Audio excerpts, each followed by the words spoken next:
हर साल जब भगवान जगन्नाथ अपने आलीशान मंदिर से बाहर निकलते हैं तो ये सिर्फ एक त्यौहार नहीं होता बल्कि एक चलती फिरती लीला होती है जहां हर कण में हर समय में एक रहस्य छिपा होता है। सोचिए एक महाराजा जो खुद भगवान के रथ के सामने झाड़ू लगाता है, एक ऐसा दृश्य जो विनम्रता की भी एक पराकाष्ठा है। यही वो यात्रा है जिसने अंग्रेजों को जगरनॉट शब्द दिया, पर इसका अर्थ आज भी लोगों को नहीं पता है। रथों का बिना खींचे ही आगे बढ़ना, एक ऐसा अचरज जिसे लाखों लोग हर साल देखते हैं।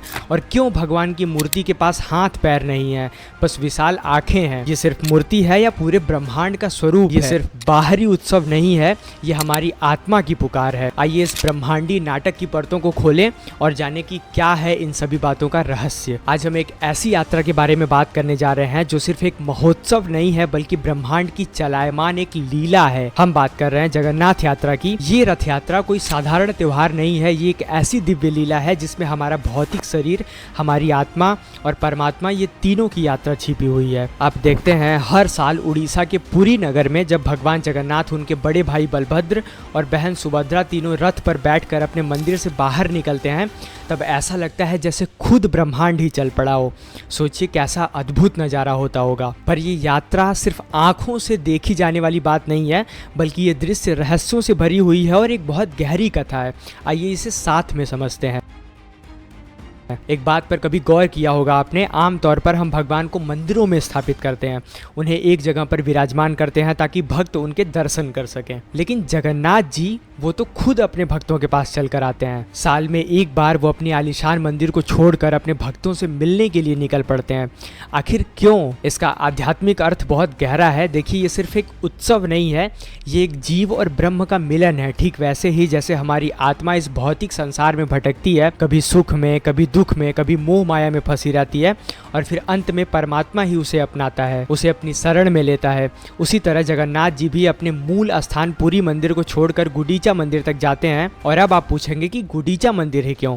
इसे वृंदावन का प्रतीक माना गया है। यही वो पावन भूमि है जहां भगवान श्री कृष्ण अपने बाल लीलाएं करते थे, जहां पर वो माखन चुराते थे। और हमारा पुरी का मंदिर वो द्वारका का प्रतीक है जहां भगवान श्री कृष्ण राजा रूप में राजपाट संभाला, जहां पर उन्होंने अपनी राजसी भूमिका निभाई। तो आप समझ रहे हैं कि ये जो रथ यात्रा है, 9 दिन की यात्रा है, ये दरअसल श्री कृष्ण के मन की वापसी है। एक राजा का अपनी बाल लीलाओं की ओर, अपने भोलेपन की ओर, ये एक तरह से भगवान का खुद को रिचार्ज करना है, अपने बचपन की यादें ताजा करना और साथ ही अपने भक्तों को ये एहसास दिलाना कि वो हर कण में मौजूद हैं, हर भक्त के पास वो खुद चल कर आते हैं। भगवान ये संदेश देते हैं कि मैं सिर्फ मंदिर में स्थापित मूर्ति नहीं हूँ बल्कि तुम्हारे जीवन के हर पहलू में मौजूद हूँ, तुम्हारे करीब हूँ। ये दिखाता है कि भगवान और भक्त का रिश्ता कितना व्यक्तिगत और गहरा होता है, जहाँ भगवान खुद अपने भक्तों के प्रेम में बंध कर उनके पास चले आते हैं।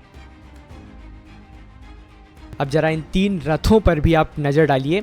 ये सिर्फ लकड़ी के विशालकाय रथ नहीं है, ये खुद में अपने गहरे प्रतीक को समेटे हुए हैं। सनातन धर्म में हर चीज़ के पीछे कोई ना कोई अर्थ छिपा होता है और ये रथ उसी परंपरा का एक हिस्सा है। भगवान जगन्नाथ का रथ, जिसे नंदी घोष कहा जाता है, लाल और पीले रंगों में सजा होता है। इस रथ में 16 पहिए होते हैं जो 16 कलाओं या फिर ब्रह्मांड के विभिन्न आयामों को इंगित करते हैं, आयामों को रिप्रेजेंट करते हैं। नंदी घोष के नाम का अर्थ है ब्रह्म का घोष, यानी ब्रह्मांड की वो आदिम ध्वनि, यूनिवर्स का वो कॉस्मिक साउंड जिससे सब कुछ बना हुआ है। ये रथ हमारी आत्मा का प्रतीक है, हमारी आत्मा जो इस शरीर में, इस भौतिक शरीर में निवास करती है, पर जो स्वयं परमात्मा का अंश है, जो शुद्ध है और शाश्वत है। बलभद्र जी का रथ, जिसे तालध्वज कहा जाता है, लाल और हरे रंग में होता है। लाल रंग ऊर्जा और जीवन शक्ति का प्रतीक है, जबकि हरा रंग विकास, प्रकृति और संतुलन को दर्शाता है। इस रथ में 14 पहिए होते हैं। ये रथ हमारी शरीर का प्रतीक है, हमारा स्थूल शरीर जो 5 तत्वों से बना हुआ है, जिसे हम मैटर या फिर प्रकृति कह सकते हैं। यह हमें याद दिलाता है कि हमारा शरीर प्रकृति का हिस्सा है और प्रकृति के नियमों के अधीन है। सुभद्रा जी का रथ, जिसे दर्प दलन कहा जाता है, लाल और काले रंगों में होता है। लाल रंग शक्ति और करुणा का प्रतीक है और काला रंग ऊर्जा, रहस्य और सृजन को दर्शाता है, जिसमें 12 पहिए होते हैं। ये रथ हमारे मन, चेतना शक्ति का प्रतीक है, हमारा मन जो कि चंचल होता है, जो हमें सुख दुख का अनुभव कराता है, और हमारी बुद्धि जो हमें सोच समझकर निर्णय लेने में हमारी मदद करती है, जो हमें संसार से जोड़ती है। अब आप सोचिए ये तीनों रथ एक साथ एक ही दिशा में, एक ही मार्ग पर चलते हैं, तो ये क्या दर्शाते हैं? ये दर्शाते हैं कि हमारी मन, हमारी आत्मा और हमारा शरीर, ये तीनों का मिलन कैसा है। हमारी पूरी सत्ता एक साथ उस परम शक्ति की ओर बढ़ रही है। ये एक आध्यात्मिक यात्रा है जहाँ हम अपने आप, भौतिक अस्तित्व, अपनी मानसिक प्रतिक्रियाओं और अपनी आंतरिक चेतना को परमात्मा की ओर लेकर जाते हैं। कितनी अद्भुत बात है कि हर रथ की लंबाई, उसके रंग, उस पर लगी पताखा, ये सब किसी न किसी गूढ़ अर्थ से भरे हुए हैं। जैसे सुभद्रा जी के रथ में कोई शस्त्र नहीं होता है, क्योंकि वो करुणा और वात्सल्य का प्रतीक है। उनके पास सिर्फ प्रेम है, कोई हथियार नहीं है। ये हमें बताता है कि शक्ति का असली रूप केवल बल नहीं है, बल्कि करुणा भी है। ये रथ हमें प्रेम और समर्पण के महत्व को दिखाता है। जगरनॉट, वो शब्द जिससे अंग्रेज भी डरते थे। आपने ये शब्द जरूर सुना होगा, जगरनॉट। आज अंग्रेजी भाषा में ये शब्द एक अजेय और प्रचंड शक्ति को दर्शाता है। पर क्या आप जानते हैं कि इस शब्द का जन्म इसी रथ यात्रा से शुरू हुआ?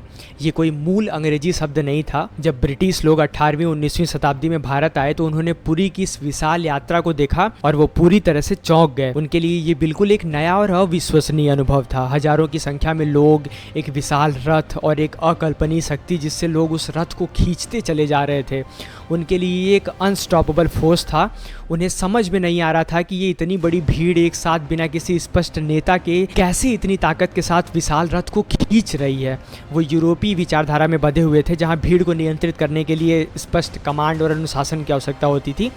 उन्होंने अपने किताबों में, अपने पन्नों में लिखा कि this is not a celebration, this is a force, a juggernaut. ये सिर्फ एक त्यौहार नहीं है, ये एक अजेय शक्ति है। उन्हें लगा कि लोग रथ के नीचे कुचले जा रहे हैं, जबकि ऐसा बहुत कम ही होता था, वो भी सिर्फ दुर्घटनावश। उनके लिए ये एक अंधविश्वास और क्रूरता का प्रतीक बन गया, जबकि सच्चाई कुछ और थी। और ये शब्द यहीं से जगरनॉट अंग्रेजी भाषा में शामिल हो गया। आज भी अंग्रेजी भाषा में जगरनॉट का अर्थ होता है एन अनस्टॉपेबल फोर्स, जिसे कोई ना रोक सके, जो अपने रास्ते में आने वाली हर बाधा को रौंदता चला जाए।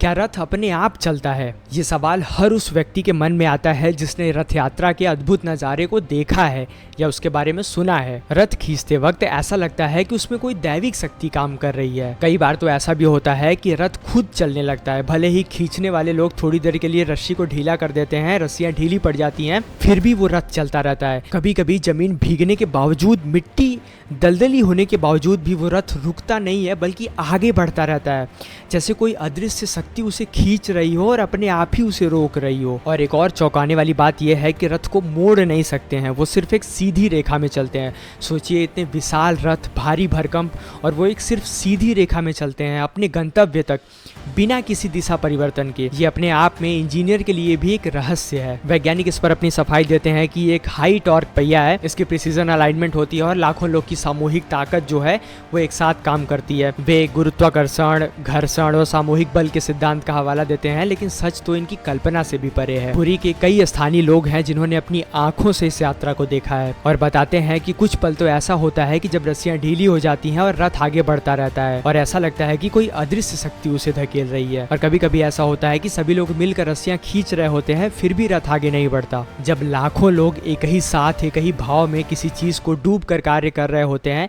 तो एक ऐसी ऊर्जा उत्पन्न होती है जो सामान्य और भौतिक नियमों से भी परे होती है।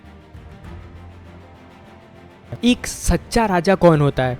क्या वो जो ऊंचे ऊंचे सिंहासन पर बैठकर अपने आदेश देते हैं प्रजा को, या फिर अपनी प्रजा पर हुकूमत करते हैं? सनातन धर्म की एक बहुत ही सुंदर और गहरी सीख है कि जो अपने आप को, खुद को छोटा माने, वही सबसे बड़ा होता है। यही ह्यूमिलिटी यानी कि विनम्रता और सेल्फनेस यानी कि निस्वार्थता का सबसे बेहतरीन उदाहरण है। पुरी के गजपति महाराज, जो कि उड़ीसा के वंशानुगत राजा हैं, भगवान जगन्नाथ के प्रथम सेवक माने जाते हैं। वो हर साल रथ यात्रा के दिन भगवान के रथ के आगे झाड़ू लगाते हैं। इस अनुष्ठान को कहते हैं छेरा पन्हरा। कल्पना कीजिए, एक राजा जिसके पास अपार धन दौलत है, जिसके पास पूरी सेना है, जो पूरे राज्य का मुखिया है, वो अपने राजसी वस्त्रों में, सिर पर मुकुट धारण किए हुए, हाथ में सोने की झाड़ू लिए भगवान के रथ के आगे राह को साफ करता है, उस पर चंदन और गंगा जल का छिड़काव करता है। ये दृश्य केवल एक रस्म नहीं है, बल्कि भारतीय संस्कृति के गहरे मूल्यों का प्रतीक है। ये बताता है कि कैसे सनातन धर्म में सबसे ऊंचा वो है जो सबसे ज्यादा विनम्र है। पद, प्रतिष्ठा, शक्ति, अहंकार यहाँ कोई मायने नहीं रखता है। मायने रखता है तो सिर्फ सेवा भाव। भगवान जगन्नाथ की मूर्ति दुनिया की सबसे अनोखी मूर्तियों में से एक है। जब आप उन्हें देखते हैं तो पाते हैं कि ना हाथ है, ना पैर है, बड़ी बड़ी गोल आंखें हैं, काला सा चेहरा है। कई लोग पूछते हैं कि क्या ये कोई अधूरी मूर्ति है, क्या इसे ठीक से बनाया नहीं गया? तो जवाब ये है कि ये मूर्ति पूर्ण है भी और नहीं भी है। आप कह सकते हैं कि ये मूर्ति पूर्ण ब्रह्म की मूर्ति है और यही इसका सबसे बड़ा रहस्य है। इसका महत्व केवल शारीरिक बनावट में नहीं है बल्कि इसके पीछे हुए दार्शनिक अर्थों में है। कहा जाता है कि बहुत समय पहले जब भगवान विष्णु ने खुद को एक लकड़ी के रूप में राजा इंद्रदुम्न को प्रकट किया, तब भगवान विश्वकर्मा स्वयं एक बूढ़े कारीगर के रूप में उसे बनाने के लिए आए। उनकी एक शर्त थी कि जब तक मूर्ति पूरी ना हो जाए कोई भी उस कमरे का दरवाजा ना खोले जहां वो मूर्ति बना रहे हैं। राजा इंद्रदुम्न ने सोचा कि बहुत देर से कमरे के अंदर से कोई आवाज सुनाई नहीं दे रही है, कई दिनों तक कोई आवाज नहीं आई, तो राजा को लगा कि कारीगर काम छोड़कर चले गए हैं। राजा अधीर हो उठे और उन्होंने नियम को तोड़कर दरवाजा खोल दिया और उसी क्षण शिल्पकार अदृश्य हो गया और मूर्ति अधूरी रह गई, बिना हाथ पैरों के। राजा बहुत दुखी हुए, उन्हें लगा कि बहुत बड़ी गलती हो गई है, पर उसी क्षण आकाशवाणी हुई कि ये कोई अधूरी मूर्ति नहीं है बल्कि ये मेरा पूर्ण स्वरूप है। बड़ी बड़ी गोल आंखें ये रिप्रेजेंट करती हैं कि भगवान सर्वदृष्टा है, ये सब कुछ देखते हैं। ब्रह्मांड के हर कण कण पर उनकी नज़र है, उनसे कुछ भी छिपा हुआ नहीं है। वे न केवल बाहरी दुनिया बल्कि हमारे मन के भीतर भी हमारी सोच और भावना को भी देखते हैं। बिना हाथ पैर के ये बताते हैं कि मैं हर जगह पर हूँ, पर रूप से परे। मुझे किसी भौतिक शरीर या फिर सीमा में बांधा नहीं जा सकता है। मैं निराकार भी हूँ और साकार भी हूँ। मेरे हाथ पैर नहीं है पर सब कुछ करता हूँ, मेरे पैर नहीं है पर हर जगह मौजूद है। वो किसी भौतिक सीमा में बंधे हुए नहीं है। असल में ये श्री कृष्ण के विराट स्वरूप का प्रतीक है, जैसा उन्होंने महाभारत में अर्जुन को दिखाया था। वो रूप जिसमें सब कुछ समाया हुआ है, जो निराकार भी है और साकार भी। ये हमें सिखाता है कि भगवान को केवल अपनी भौतिक आंखों से नहीं बल्कि अपने हृदय की आंखों से, श्रद्धा और विश्वास से देखना चाहिए। और ये रथ यात्रा सिर्फ पुरी के उड़ीसा में ही नहीं होती है, आज ये वैश्विक आंदोलन बन चुका है। लंदन, न्यूयॉर्क, मॉरिशस, रूस, Fiji, Kenya, Tokyo, Sydney, Berlin, Paris, इन सभी स्थानों पर रथ यात्रा बड़ी धूमधाम से मनाई जाती है और वो भाव विभोर हो जाते हैं कि भगवान हमारे पास आ रहे हैं। सनातन धर्म की ये प्राचीन परंपरा आज भी पूरी दुनिया में लाखों लोगों को जोड़ रही है। ये सिर्फ एक त्योहार नहीं है बल्कि एक आध्यात्मिक पुल है जो अलग अलग संस्कृतियों और देश के लोगों को एक साथ जोड़ता है। अगर हम बहुत गहराई से सोचें तो ये पूरी यात्रा हमारे मन की यात्रा है, हमारी चेतना की यात्रा है। ये केवल बाहरी प्रदर्शन नहीं है बल्कि हमारे भीतर की कठिनाइयों को सुलझाने का एक आध्यात्मिक मॉडल है। कैसे, उसे समझते हैं। बलराम जी, इन्हें हम अहंकार या हमारे स्थूल शरीर का प्रतीक मान सकते हैं। ये वो हैं जो हमारे भौतिक शरीर से जोड़ते हैं, हमें हमारी इंद्रियों से जोड़ते हैं। अहंकार जो हमें मैं और मेरा की भावना में बांधता है, और शरीर जो हमें संसार में कार्य करने में सक्षम बनाता है। सुभद्रा जी, ये हमारे मन और बुद्धि का प्रतिनिधित्व करती हैं। हमारा मन जो कि चंचल होता है, विचारों और भावनाओं से भरा होता है। हमारी बुद्धि जो हमें सही और गलत का ज्ञान देती है, हमें विवेकपूर्ण निर्णय लेने में हमारी मदद करती है। इसी तरह भगवान जगन्नाथ, ये हमारी आत्मा के प्रतीक हैं। वो शुद्ध चेतना जो हमारे भीतर निवास करती है, जो परमात्मा का ही एक अंश है, जो शाश्वत है और अपरिवर्तनशील है। तो जब इन तीनों को एक ही पथ पर गुडीचा मंदिर तक लेकर जाया जाता है तो ये किसी और का नहीं बल्कि एक जीव की आत्म प्राप्ति की यात्रा बन जाती है। ये दर्शाता है कि कैसे हम अपने अहंकार, अपने शरीर के मन, अपनी बुद्धि को नियंत्रित करके अपनी आत्मा को उस परम सत्य की ओर ले जा सकते हैं। ये हमें सिखाता है कि हमारे जीवन में जो कुछ भी हम यात्रा करते हैं, हमें हमेशा अपनी आत्मा को केंद्र में रखकर आगे बढ़ना चाहिए। यह हमें सिखाता है कि हमारी वास्तविक मुक्ति तब है जब हम अपनी आत्मा को, चेतना को ऊपर उठाकर परमात्मा से जोड़ लेते हैं। रथ यात्रा को देखने से ज़्यादा ज़रूरी है कि रथ यात्रा को समझना।